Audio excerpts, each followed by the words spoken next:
Uma pessoa sonhou que estava na Granja Viana e que era um dia de ensaio do coral. Então ela começou a cantar o canto Aurora junto com o coral. Agora ela diz o seguinte: em frente ao Hospital das Clínicas em São Paulo, há uma passarela que leva ao hospital.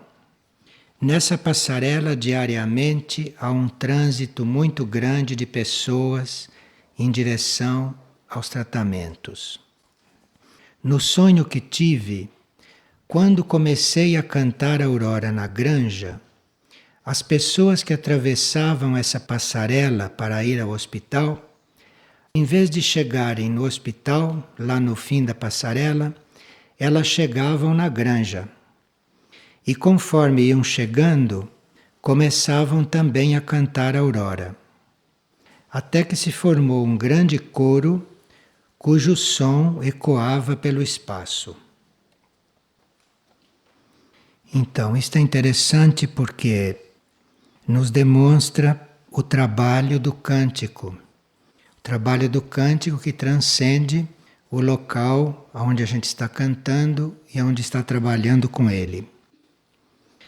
Aurora, que é o tema deste canto, Aurora trabalha na construção do homem novo juntamente com outros centros, de forma que este cântico pode invocar este trabalho, como pode invocar a ação de outros centros também que trabalham com Aurora, e assim ter uma repercussão bastante ampla.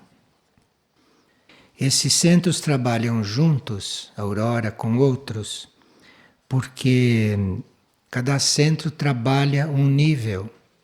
E muitas vezes nós precisamos de vários trabalhos simultaneamente, então eles se unem para nos ajudar. Enquanto a nossa consciência faz o caminho terrestre, enquanto a nossa consciência ainda não está estabilizada em níveis imateriais, um dos centros que mais nos ajuda é Lis. Lis é o que está mais próximo daqueles que estão às voltas com problemas materiais. Agora, quando nós já começamos a mudar de rumos, quando esses problemas materiais já deixam de nos afetar e nós estamos já coligados com o trabalho de energia em nós, energia principalmente do coração, então Mirna já começa a tomar o lugar de Lis no nosso processo, ou começam a trabalhar juntas. E assim por diante, dependendo do que estamos trabalhando e dependendo da nossa necessidade, podemos até, em níveis mais profundos, ser trabalhados por Mistritlan, ser até acolhidos na consciência de Mistritlan. Esta consciência de Lis, que trabalha muito de perto o homem terrestre, esta consciência tem as chaves para a androginia. Então talvez seja por isto que Lis está tão próxima do homem terrestre, porque o homem terrestre precisa equilibrar as suas polaridades, a masculina e a feminina. E Lis é que tem a chave para isso, Lis é que tem a chave para esta androginia. Mas teríamos que colaborar com o trabalho destes centros, teríamos que permitir que estes centros nos trabalhem, e o caminho mais curto é nós irmos nos liberando dos nossos apegos, principalmente apegos materiais. E apegos materiais não é só dinheiro ou bens materiais, são as situações criadas na vida material. Qualquer situação que se crie na vida material, isto pode produzir um apego. E nós nos desapegarmos de objetos, desapegarmos de coisas, é relativamente até simples. Mas desapegar de situações, isto já é mais sutil, isto já é mais delicado. Então, é isto que nós teríamos que ver, que examinar, para termos a ajuda mais direta destes centros. E na construção do homem novo, na construção do novo ser que deve surgir dentro de cada um de nós, nessa construção há uma ação conjunta de Aurora, de Lis e de Mirnajá. Então esses três centros trabalham juntos conosco quando se trata da construção do nosso novo ser. Porque este ser que nós somos, produto de tantas encarnações, produto de tantas experiências e de tanta evolução natural, esse ser não serve para a evolução superior.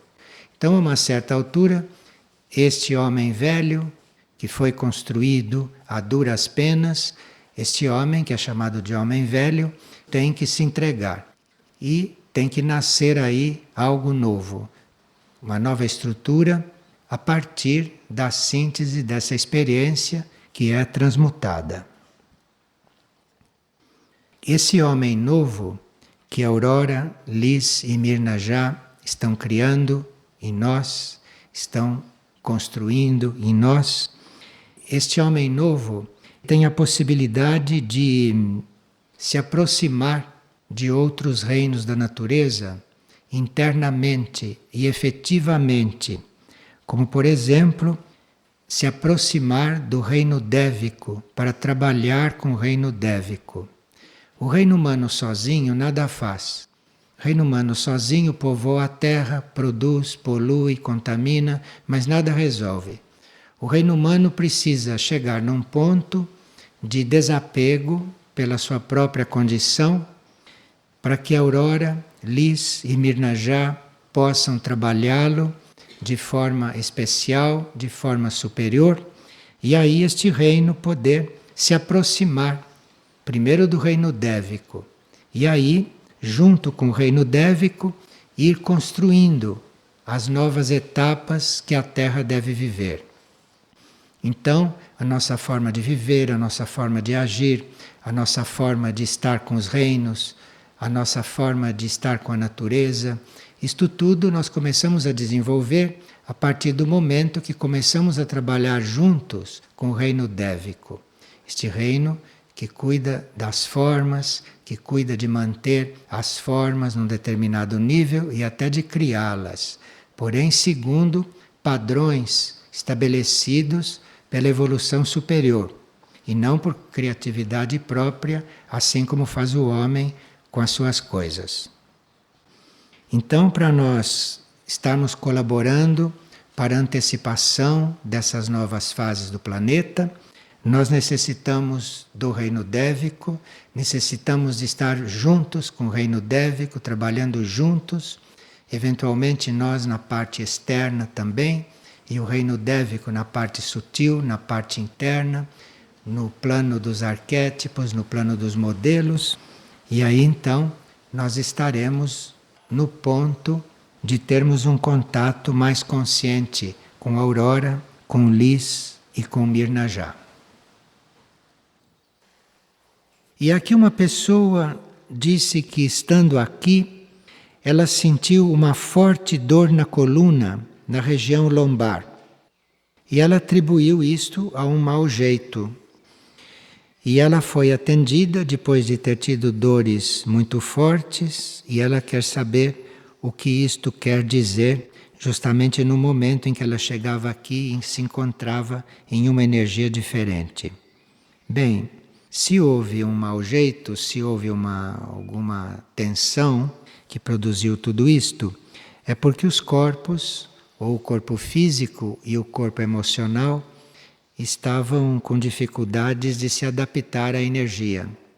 Então, alguma outra força, que pode ter vindo do próprio mental da pessoa, forçou esses corpos a se adaptar rapidamente à energia. E aí pode ter havido efeito de torção, que refletiu nesta coluna e nesta região lombar.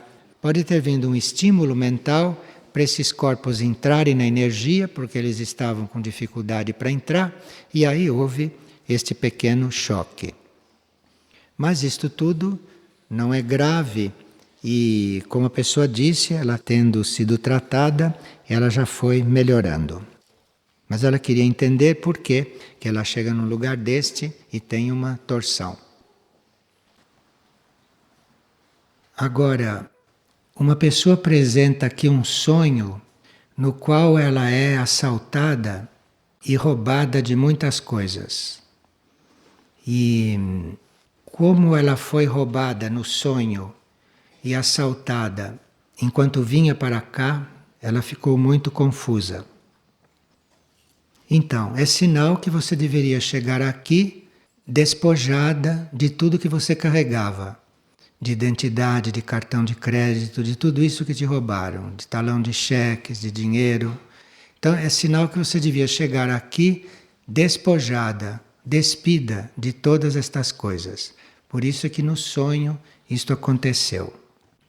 Deve ter feito com que você chegasse aqui mais aliviada das suas coisas. Me veio em mente aqui que quando um santo encontrou ladrões, ele entregou tudo aos ladrões para que os ladrões não precisassem roubá-lo. Então, é uma questão de ponto evolutivo estas coisas. Então ele encontrou os ladrões, entregou tudo para os ladrões, assim os ladrões não precisavam roubar. E como se explica, pergunta uma pessoa, o que chamamos de obsessão? Se isto existe realmente? É claro que existe, só que obsessão não é só nós sermos obsedados por um outro ser, mas nós também podemos estar obsessionados por uma ideia nossa.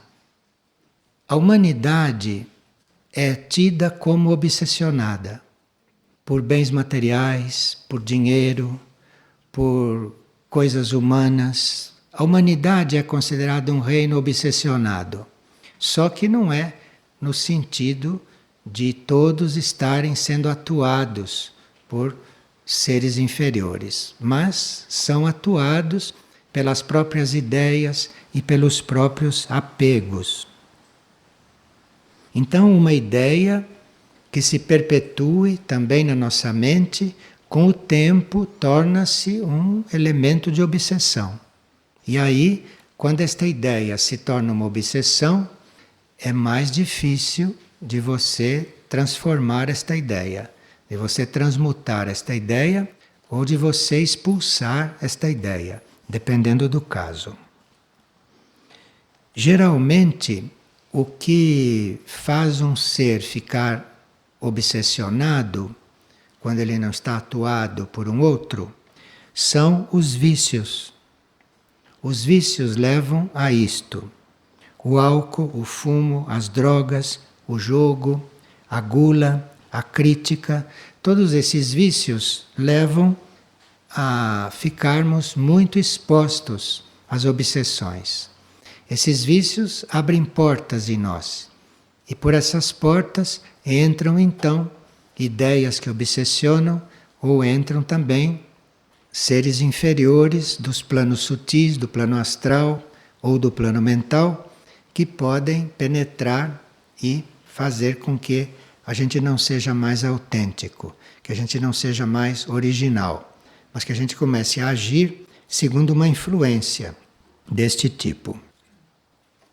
Então precisa examinar muito bem os pensamentos e escolher os próprios pensamentos para liberar a mente da possibilidade de uma eventual obsessão. E uma pessoa escutou aquela fita, o trabalho com crianças em Figueira, e ouviu que o trabalho com as crianças não é fixo e que ele depende da idade da alma. Que a fita diz que há seres em corpos infantis, em corpos de criança, mas que são almas antigas. Como pode haver adultos, até idosos, e com almas muito jovens ali dentro. Então a pessoa pergunta: existe alguma forma de se conhecer a idade da alma de um ser? Bem, nós não podemos saber o número de encarnações de um ser, por isso não podemos saber assim se ele é antigo ou se ele é mais novo. Ele é mais antigo, mais velho, quando ele teve muitas encarnações e dependendo das experiências que ele fez nessas encarnações, dependendo do que ele aprendeu nessas encarnações. E não só isso, mas depende também dos contatos que ele tiver feito internamente com a hierarquia interna da Terra e com os instrutores internos da Terra. Porque nós começamos realmente a amadurecer, nós começamos realmente a ficar adultos, a nossa alma começa a ficar adulta, mais antiga, no sentido de ser mais rica, no sentido de ser mais desenvolvida, é quando ela começa com seus contatos internos, nos planos internos.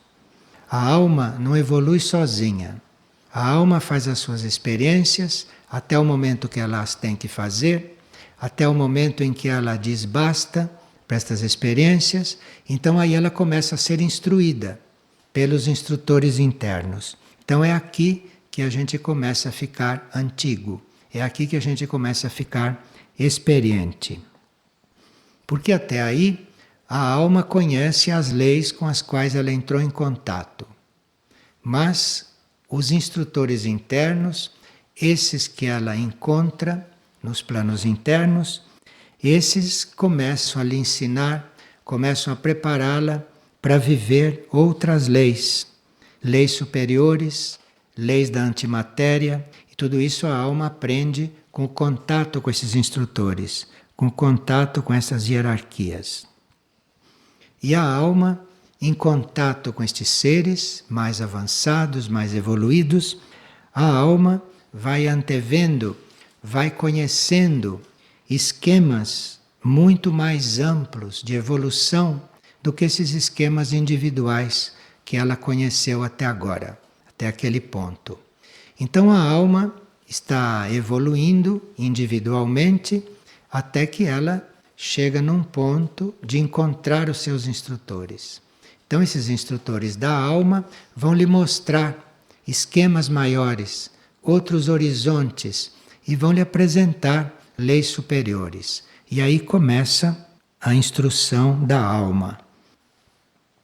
E em geral, estas almas já tiveram muitas encarnações e já não estão mais tão interessadas nas experiências materiais e terrestres, para elas começarem então a ser instruídas de uma outra forma, a serem instruídas e a entrar em contato com outras realidades. O pensamento do dia de hoje é muito interessante deste ponto de vista. É um pensamento de Mabel Collins, que era muito preparada e falava coisas simbólicas e que a gente podia interpretar a partir de diferentes níveis. Então, do ponto de vista que nós estávamos vendo, a evolução da alma, Mabel Collins diz: deseje somente o que está dentro de você. Quer dizer, deseje somente chegar à sua alma, estar no seu ser interior. Mas aí ela diz: deseje somente o que está além de você. Aqui ela já está falando de instrutor interno. Então, deseje somente o que está dentro de você, é o seu eu superior, seu eu interno. Deseje somente o que está além de você, já é o instrutor. Já é esse instrutor que a alma começa a encontrar. E depois ela ainda diz: deseje somente o que é inatingível. Inatingível quer dizer a alma desejar o conhecimento da mônada, o processo da mônada. Para ela, como alma, é inatingível aquele processo, porque aquele é um processo da mônada. Mas os instrutores internos a vão ensinando a respeito disso. Quando lhe mostram esquemas mais amplos, esses instrutores lhe mostram a evolução da mônada, o que para ela, como alma, é inatingível. Mas ela tem que desejar isto, mesmo que seja inatingível. A alma, depois de ter encontrado seus instrutores, ela começa a desejar o inatingível. Ela começa a desejar a ser mônada. Ela sozinha não faz isto. E nenhum instrutor também pode transformá-la em mônada. Por isso é inatingível. Mas a mônada pode atraí-la. A mônada pode absorvê-la. E aí ela deixa de ser alma, ela passa a fazer parte dessa consciência monádica. Ela é absorvida lá dentro. É isso que o pensamento do dia hoje está nos mostrando. E aqui uma pessoa pergunta: para um pequeno grupo espiritual de 10 pessoas que se encontra em um país com muitos conflitos atualmente, como lhe seria possível crescer espiritualmente e realizar um bom serviço no lugar onde se encontra? Então, realizar um bom serviço é secundário. Realizar um bom serviço é uma consequência já. Então não se pode começar pela coisa secundária. Então, se este grupo se encontra em um país com muitos conflitos, como seria possível crescer espiritualmente? Isto sim é possível em qualquer lugar. Agora, realizar um bom serviço, isso já é uma coisa externa que pode não ser a prioridade. Porque primeiro, nós teríamos que ser, para depois começar a fazer. Então, realizar serviço não é a prioridade. A prioridade é como crescer espiritualmente, é como se encontrar internamente. Isto é que é prioritário. Porque a gente se encontrando, num certo grau, vai começando a ser mostrado que tarefas devemos cumprir e assim por diante. Então, o problema não é realizar um bom serviço em princípio, mas é estar espiritualmente conectado para depois ver qual é o serviço e depois ver o que é que se tem que realizar. Agora, isto de nós nos encontrarmos em países com muitos conflitos e com muito poucas ajudas, isto nem vem ao caso. Porque para nós crescermos espiritualmente, para nós fazermos este trabalho interior, o que nós precisamos é de ajuda interna, em primeiro lugar. Cada um de nós pertence a um grupo interno. Então, em qualquer lugar que você esteja, em qualquer país que você esteja, você se considere membro de um grupo interno. E aí, você se considerando membro de um grupo interno, você começa a fazer uma relação com este grupo. E aí, dependendo do grau de relacionamento que se faz, dependendo do grau de contato que se obtém, vai eventualmente mudando a vida do indivíduo. Ou a vida humana do indivíduo vai passando para um plano diferente daquele plano aonde ela estava enfocada até aqui. Então, cada indivíduo, cada um de nós, faz parte de um grupo interno. E isto é muito importante nós levarmos em conta. E nós também pertencemos, fazemos parte de uma hierarquia de raio. Cada raio, cada energia que funciona aqui na Terra é uma hierarquia de raios, é uma hierarquia energética. E nós somos de uma dessas hierarquias. Nós somos parte dessas hierarquias. Então trata-se de nós considerarmos a existência da vida interior como um fato real, porque se nós consideramos isto como um fato real, todo o resto vai se mostrando, todo o resto vai se apresentando. E nós vamos tendo as ajudas que precisamos, as ajudas necessárias para eventualmente transformar mais ou menos alguma situação externa. E uma pessoa leu a respeito da energia Onus Oni. E ela quer saber quais são as chaves para nós colaborarmos com esta energia. O que nós chamamos de Onuzone é a expressão mais elevada da energia única. A energia é uma só.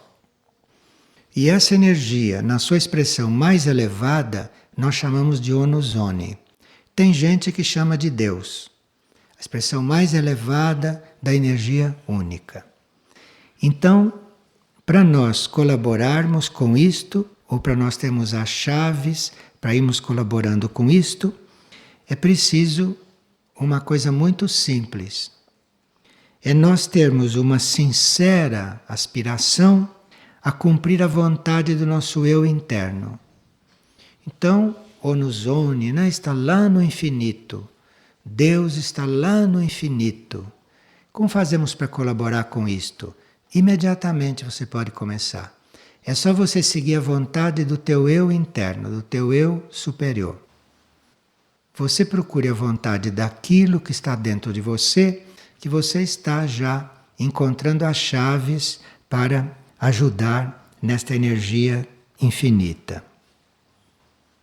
Agora, para isso acontecer de uma forma harmoniosa, tranquila, e para você se sentir dentro do trabalho, embora esteja se voltando para dentro de si e deixando um pouco de lado esta megalomania de ser unido já com o infinito em princípio, então você está fazendo esse trabalho simples, esse trabalho harmonioso, esse trabalho silencioso de estar voltado para o seu próprio ser e precisa fazer isso com disciplina, com amor e com ausência de ambição. Então, disciplina quer dizer, se você quer mesmo isto, você tem que se disciplinar a ponto de estar disciplinadamente se voltando para dentro e buscando contato com isto. Com amor, amor por aquilo que está lá dentro, amor pelo seu eu interno. Não foi dito para todos? Ama o próximo como a ti mesmo. É isto que tem que amar, é aquilo que está lá dentro. Porque se você não ama aquilo que está lá dentro, se você não ama a você mesmo, isto é, você em nível de alma, você em nível de eu superior, se você não ama aquilo que está lá dentro, você não tem amor para dar ao próximo. Você não vai nunca amar o próximo. E para nós amarmos infinitamente, é preciso amar a si e amar ao próximo. Aí sim, porque aí você vai ter as duas dimensões, você vai ter as duas polaridades, o amor de si, pelo próprio eu interno, pela própria mônada, e o amor pelo eu interno do outro, o amor pela mônada do outro. Não confundo essas coisas com coisas de personalidade e coisas terrestres, hein? Vocês estão amando é a mônada, vocês estão amando é o espírito. Embora a personalidade entenda diferente, a personalidade do outro também entenda diferente, mas a sua consciência tem que estar clara. O seu ponto tem que estar claro. Você está amando, é a sua mônada, está amando, é a mônada do outro. Você está amando é isto, sem ambição nenhuma. Sem ambição quer dizer sem esperar nada, sem esperar coisa alguma. Fazer isto sem ambição, de nenhum tipo. Porque a ambição reduz o poder desta energia. Esta energia é de todos, esta energia é infinita, esta energia não exclui nada. E se você tem alguma ambição, você já reduziu o tamanho desta energia, você já reduziu o grau desta energia, você já cerceou a grandeza desta energia, focalizando numa coisa, numa ambição ou numa pessoa. Quer dizer, você diminuiu o valor de tudo isto. E uma das características desse Onuzone, porque a pessoa está muito interessada nesse trabalho, então uma das características dessa energia é que cada passo que nós damos na direção dela, ela responde de uma forma infinitamente maior. Então, por menor que seja o nosso passo, por menor que seja a nossa possibilidade, a resposta é muito maior. A resposta da energia, neste caso, de você estar buscando Deus, a resposta deste Deus, a resposta dessa energia, não é na proporção da sua busca. Se a sua busca for sincera, se você tiver amor por essa busca, e se você não tiver ambição de espécie alguma, esta energia responde numa proporção infinitamente maior do que o seu pedido, do que o seu movimento. Mas aí precisa ver se outros interesses não estão entrando aí neste jogo. Porque se outros interesses entrarem, aí a resposta será proporcional às possibilidades kármicas. Então percebe? Nós podemos obter aquilo que o karma permite, como podemos estar num outro nível de relacionamento com a energia. Mas para isso, precisa que realmente a gente esteja limpo, limpo de ambição e com muito amor por esse processo. Os grandes empecilhos para isto é nós termos ambições por coisas materiais, principalmente.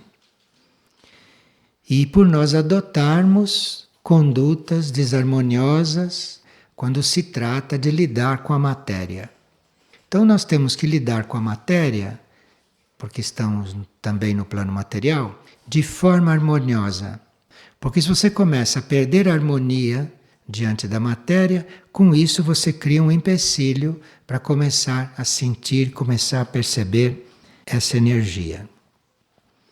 Hoje já há seres na humanidade que se nutrem de Onozone, que se nutrem desta energia, que já têm um relativo contato desta energia e que já são sustentados por esta energia. E se vê que estão sustentados porque muitas vezes passam por coisas, estão dentro de circunstâncias que para alguns são desastrosas e para eles não é. Para eles é mais uma experiência pela qual estão passando. Então este indivíduo já está sendo sustentado por alguma coisa. Esse indivíduo já tem aí uma base de sustentação com a qual ele pode contar. E isto é esta energia Onozone, isto é esta energia universal que cuida de todos e de tudo, que não esquece ninguém. Até uma bactéria está dentro da aura desta energia. Esta energia não exclui nada e nem ninguém. Tudo está incluído aí. É uma questão dos seres irem tomando consciência desta unidade. E a irem tomando consciência disto, o problema deles de solidão, o problema deles de tantos problemas que a humanidade tem, tudo isso deixa de existir. Porque todos esses problemas também estão dentro disto. E lá são resolvidos, e lá são elevados, e lá são transmutados, se transformam em outra coisa e vai tudo para a perfeição. Então, o Onozone é uma energia que pode, se estiver na nossa consciência bem claramente, pode nos transformar bastante e não tão lentamente. Porque, como se disse, vem na nossa direção numa proporção muito maior do que o nosso movimento em direção a ela. Muitas pessoas dizem que temos um anjo da guarda ou um mestre que nos acompanha. Isso seria o nosso eu superior? O nosso eu superior é o nosso primeiro instrutor, é o nosso primeiro mestre. Então, num certo sentido, nós começamos a busca é pelo eu superior. Então, o nosso primeiro instrutor, o nosso primeiro mestre, o nosso primeiro anjo, o nosso primeiro Deus é o eu superior, é o eu interno. Este é o primeiro. É este que nós estamos procurando. E a partir deste é que nós vamos fazendo outros contatos. Nós não podemos contatar um instrutor interno, não podemos contatar um anjo, não podemos contatar um grande Deva, sem que o eu superior seja o canal, sem que o eu superior seja o intermediário. Porque todos esses níveis de contato são com o eu superior, são no nível do eu superior, que depois passa para nossa mente essa experiência. E aí nós ficamos mentalmente conscientes da experiência. Mas essa experiência desses encontros com anjos, com instrutores, com mestres, isto são contatos, isso são realidades em nível de nosso eu superior. Então, para saber se isso tudo existe, ou melhor, saber nós podemos, porque podemos ter a informação, já sabemos. Agora, para efetivamente experimentar esses contatos, isto é através do eu superior. Isto é com a consciência do eu superior que se vai experimentando. E esta mesma pessoa pergunta: como compreender o eu superior? Como entender isto? Então, isto é uma coisa que está lá dentro de você e que você não precisa compreender muito em princípio. Basta que você tenha aquilo como real e que você tenha devoção por aquilo, que você busque aquilo, que você procure naquilo todas as soluções. Enfim, que você seja um devoto daquilo. Então é através da sua devoção ao eu superior, é à medida que você é devotado ao seu eu superior, é que você vai compreendendo o que é isto. Qualquer compreensão mental que você tenha, que você pode ler nos livros e tudo, isto não vai resolver a sua necessidade de contato, a sua necessidade de união, a sua necessidade de estar íntegro, de estar inteiro. Você só vai resolver isto tudo é você começando a perceber esta realidade interna. Em princípio, você tem que ser devoto dele, você tem que estar devotado a ele, e devotado a ele começa a vir uma compreensão, começa a vir algo daquele nível para você. E como despertar esta devoção? Como é que esta devoção começa? Como é que esta devoção acontece? Quando você se ajusta a um objetivo superior, porque nós estamos muito bem ajustados a muitos objetivos secundários, externos, materiais, pessoais, mas nada disso desperta a devoção realmente.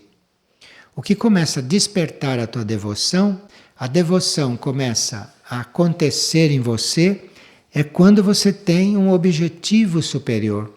Quando você tem um objetivo imaterial, um objetivo evolutivo, aí esta devoção começa a aparecer, começa a surgir.